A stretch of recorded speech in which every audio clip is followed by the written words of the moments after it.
नमस्कार, मी वैद्य पंकज पवार सामका आयुर्वेद येथील भगवान धन्वंतरी ध्यान मंदिरात आपल्या सर्वांचं स्वागत करतो।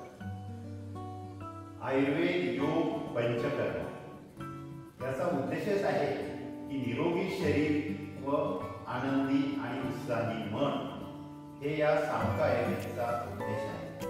त्यासाठी आपण इथे नियमित योगासनाचा वर्ग ऑनलाईन व ऑफलाईन घेत असतो। आज आपण आसनांमध्ये उत्थित त्रिकोणासन या आसनाबद्दल माहिती जाणून घेऊया आणि त्याचे काय काय फायदे होतात याबद्दल सुद्धा पाहूया। सुरुवातीला दोन्ही पायामध्ये अंतर ठेवायचं, त्यानंतर दोन्ही पाय आणि दोन्ही हात स्ट्रेचिंग करायचं आणि डाव्या बाजूला झुकायचं, डावा हात जमिनीला लावायचा प्रयत्न करायचा आणि उजवा हात वर आणि आपली दृष्टी आकाशाकडे।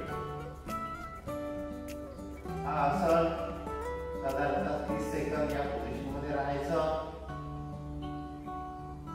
पूर्ववत दोन्ही हात पॅरलल दिशेने ज्याप्रमाणे आपण लेफ्ट साइडला हात गेला त्याचप्रमाणे आपण उजव्या साइडला सुद्धा हात घ्यायचा। दोन्ही पायानंतर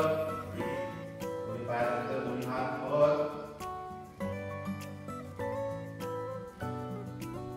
उजवा हात उजव्या पायाला लावायचा प्रयत्न करायचा, डावा हात वर आणि दृष्टी आकाशाकडे।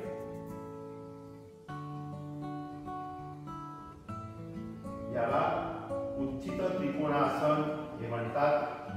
या आसनामुळे हा फ्रोजन शोल्डरचा ज्यांना त्रास आहे तो कमी होतो।